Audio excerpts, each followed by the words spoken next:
All right, 3, 2, 1 show. We're back. We've been kind of out of commission for a little while. I had a little snafu with my MacBook. So I decided to go ahead and invest in another MacBook. So now we got everything squared away. So we're coming back and we're going to try to video most of these and put these on YouTube. We're having a little issue with SoundCloud and all, but that's a story for another day. So we'll put the video out there if you want to look at it, check it out. 3, 2, 1 show is our YouTube. I'll put a link in our group and then go ahead and subscribe to it, check it out. We'll try to be a little more regular now that we got some good functioning computers and stuff. So also, if you want to check out some of the older episodes, there is a couple on iTunes. You can look under 3, 2, 1 show. Go check those out too if you want. So first thing I kind of wanted to touch on is Ray and Dara are finally going to get a little vacation. They don't get to take too many of those with Ray being the boss over there and controlling most of the classes. So y'all are going to Disney World. We're going to Disney. Like I said, Wyatt just turned 2. Some discounted lodging fell upon us, and we're gonna make that drive Sunday night. We're gonna make a run for it. Yeah, it's gonna be fun because he's a good age right now where he'll enjoy everything. He'll like to see Mickey Mouse, see all the rides and all. We've been a million times with Ashlyn since she was a little bitty, so I know he's gonna have a good time. But with that being said, there's gonna be a lot of things that might not be like they're used to, because with Ray coaching most of the classes, I coach a lot of the morning classes. We're going to get a lot of the other coaches that haven't been coaching for a while kind of step up. Of course, Josh will be there too. And then sometimes we have some people that are going to coach that aren't necessarily coaches, but they're going to help out because they do have their level ones. And because, we all have separate jobs, so we got to take care of all that first. And but with all that being said, we also have the chance, and we sent out a message earlier about possible cancellations. Yeah. It could be last minute. So we first up front want to apologize if they do get canceled. It's not because we don't want the classes to be there. It's just we don't have anyone that's available to coach. So that's the number one goal, is to have as many classes as we can as possible covered, which we do. As of right now, we do have majority of the classes covered. But we had some things come up and some coaches had to get switched around. But today's Friday. Saturday night, probably I'll send an email updating everyone about what classes we have for sure that are going to be canceled, and what classes for sure that we have covered up until that point. Like I said, a good thing about Waterfy is that I can always send text messages, or we can shoot out emails when we need to pretty quickly to get the information to everybody. So again, apologies for what may happen in the future. Just bear with us. We're trying to make it as normal as possible. Yeah, and it's only going to be next week. Y'all will be back next week. Right? Next Monday we'll be back ready to go. Yeah, hopefully we don't have to cancel any, but just a little heads up. Yeah. So just kind of change speeds a little bit. We want to talk about some of the WODs that we've been having lately through Icon. They've been brutal to say the least. Definitely.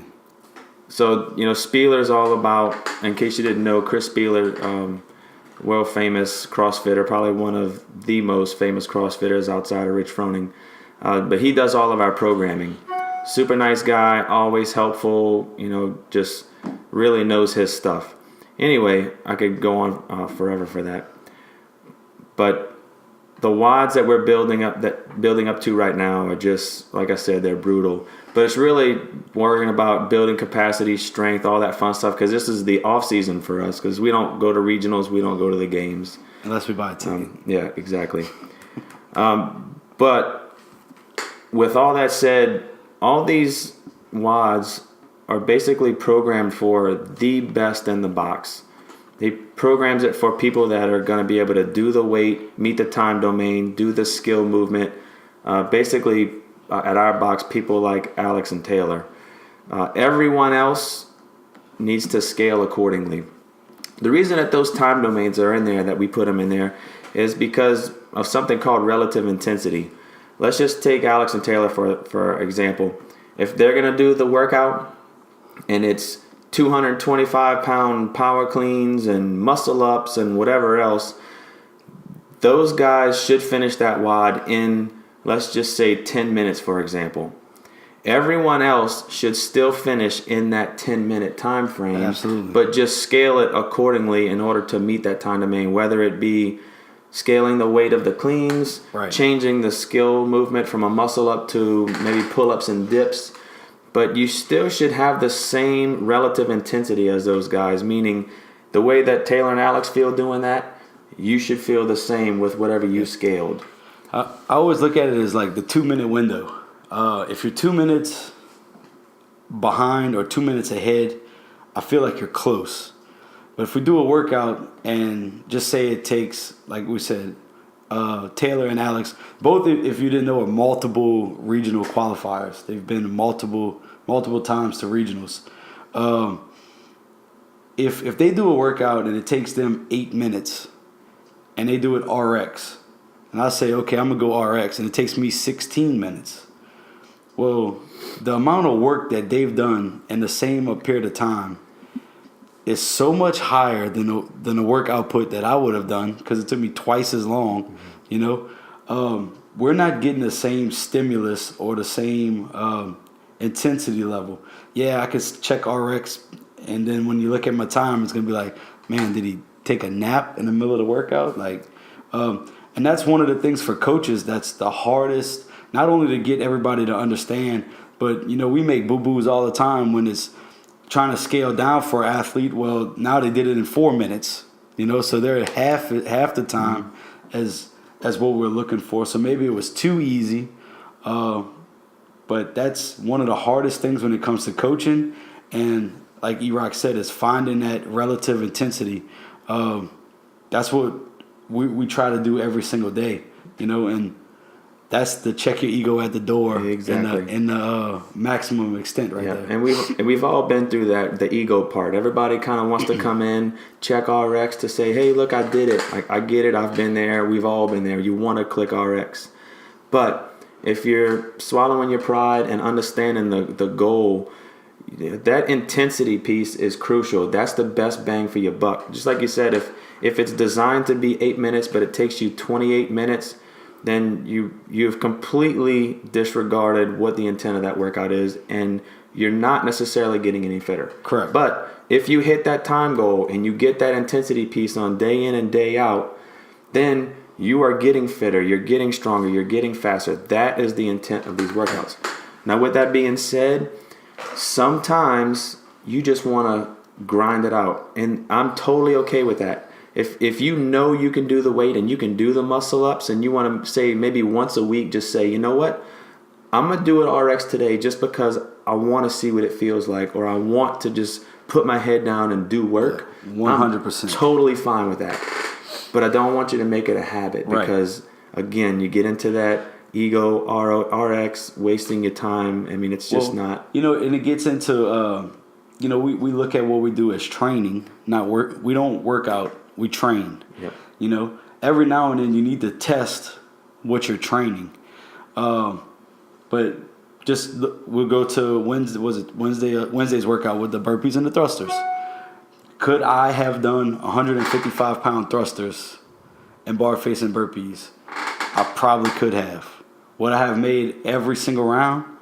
Probably not. Well, the goal is to finish all 10 minutes. So I scaled down, made sure I finished all my reps in the time domain, got a good workout. You know, it's always a could I or should I? Right. When I look at a board, like, could I do it RX? Yes. Should I do it RX? No. And even that goes even further into RX Plus now, because we have a ton of guys that could do RX Plus, but should you do RX Plus? You know, and that's, I guess that kind of crosses the waves of what you want out of your training. You know, if you struggle with heavy load and you just want to move a heavy barbell and disregard the time, well, okay. Are you going to get fitter? Sure. Are you maximizing your potential for that workout? Probably not. But I mean, I guess it takes it's the individual's need as well. As coaches, I am always going to tell you 100% scale down, meet the time domain or faster. That's how I look at it. Yeah, and then even on the opposite end of that spectrum, we also have athletes that come in here that They just want to get a sweat on. They don't care about, improving their time on this or getting stronger in that. They had a bad day at work, or they want to, forget about some things and just take their hour a day. That's awesome too. But most of those people are like super scaling anyway, and they don't even care. And I'm okay with that. If it's supposed to be a 10-minute and you decide that I don't want to do all those reps, I'm just going to do half of them, and it takes you 5 minutes, that's okay, because what you're wanting to do is different from a lot of other people. And just going off of that, I guess I've had a revelation, a couple months ago, just being like E-Rock said, I see majority of the classes. I know pretty much, you name a name, I could tell them where they should be at in a workout and what weight they should use. But the revelation came as we're doing a workout, and someone whispered in my ear, "Hey, that's a no rep." And I sit there and was watching the person. They were a little shallow on a squat, but they kept the intensity level high. They were getting good work. I know they have a little hip mobility issues or, whatever, but they're getting fitter, So my thing is, the switch came from, let's keep the intensity level high as long as they're safe. Let's not harp so much about that knee crease below the top of the knee.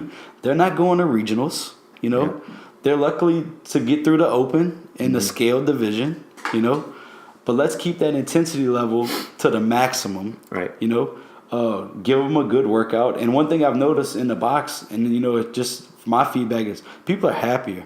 If I see they're shallow on the squat, I'll tell them, "Hey, look, you're a little shallow." But if they keep rolling and they're rolling, good for them. Good. They're getting a good workout in. Now our guys that push towards competition, our girls that push towards competition, absolutely. If they're not hitting the line on the wall ball, hey, get that ball higher. I'll harp harder on the technicalities of a proper, not safety-wise or technique-wise of a rep, but more of standard of grading on a competition scale. Yeah. Because if it's getting closer to the open, or if some of our athletes are going to some local competitions, you really need to hammer those standards down, because if you don't, and you're used to that shallow squat or the chin not quite at the bar, correct, and you starting to get hammered with it, and they know repping you at the competition, how are you going to react? Yeah. So those we might hold to a little higher standard for that reason, just so that way they're like, "Hey, look, I'm not going to no rep you out loud, but I may stop by, like you said, and say, hey, get a little bit deeper on that squat," because I'm not trying to call out anybody, but just want you to have that awareness. Correct. That No, and we teach the proper standards. Hey, hip crease below the top of the knee for an air squat. But in the workout, if it's going to prohibit Miss Sally from getting a decent workout because she is struggling so hard to hit proper depth of an air squat when she's 3 inches away. Yeah. Hey, when we go over it in the warm up, make sure you're hitting this standard. When it comes to the workout, get a good workout. We'll work on it again tomorrow. That's and I noticed, you take Mr. Kyle that comes in the morning. It's the same thing as, we go 6 months ago when he started, it was almost a year now. Couldn't do a push up. Now he did 75 burpees the other day. And there's things that I could harp on when it comes to, but man, he's in here busting it, getting a good workout, and I couldn't be more proud. Yeah, I totally agree. And just to kind of build off of this too, I had an athlete talk to me the other day about how some of the higher skill movements he struggled with, like toes to bar, chest to bar, pull-ups. He struggled with cycling and wanted to know what he can do. Well, one thing that I always tell everyone, that it takes practice. But I understand that life gets in the way a lot of times, and you come into the box, you warm up, you do the workout, and then you got to go home to soccer practice, to your family, to cook, to clean, whatever the case may be. So my suggestion to him was that anytime they have that movement, let's just take pull-ups, for example, because this is what I did last year, and this helped me out tremendously. Anytime there's pull-ups in the WOD, let's just say there's a 400-meter run, pull-ups, and burpees. All right, I'm already good at burpees and running, but I wasn't so good at pull-ups.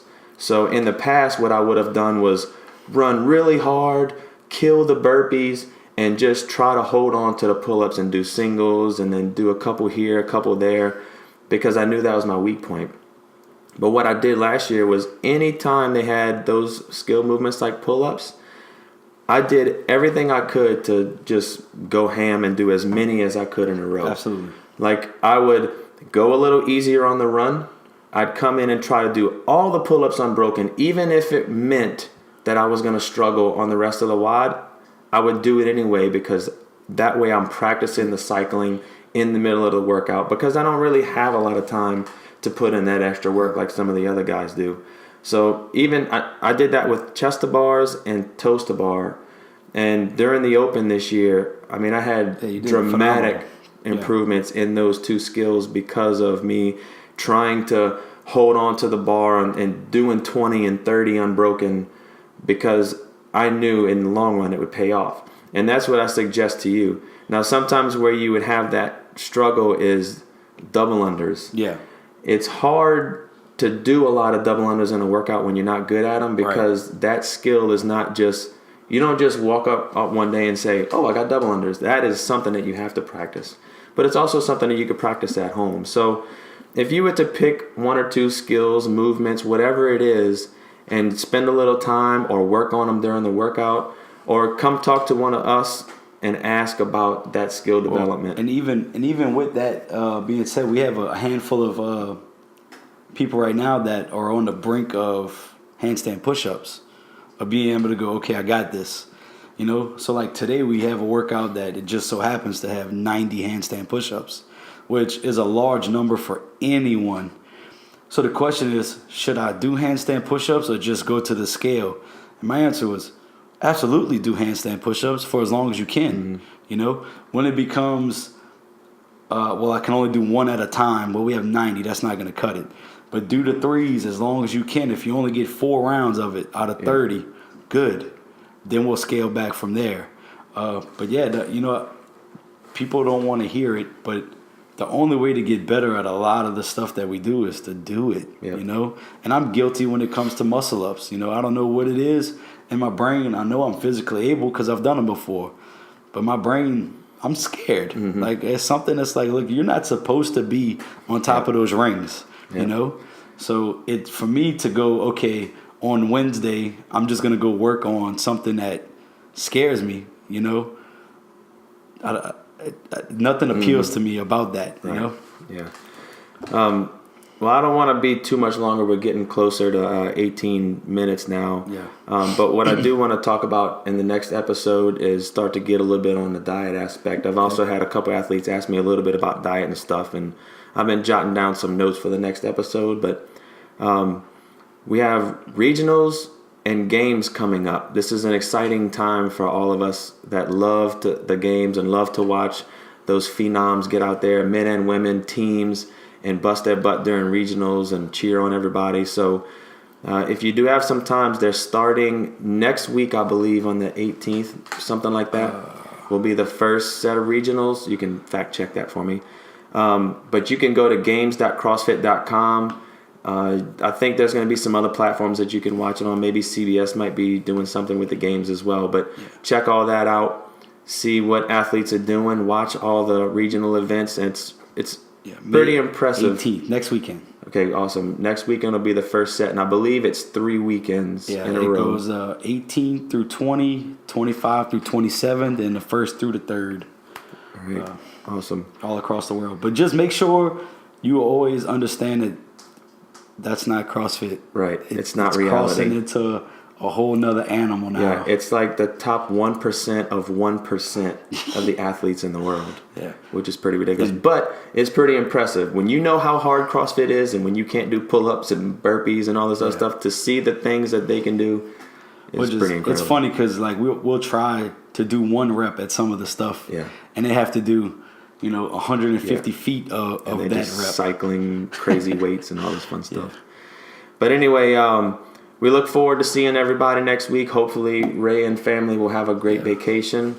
I'm Coach E-Rock, Coach Ray, and tune in next time to 321 Show. Appreciate you tuning in this time. Later.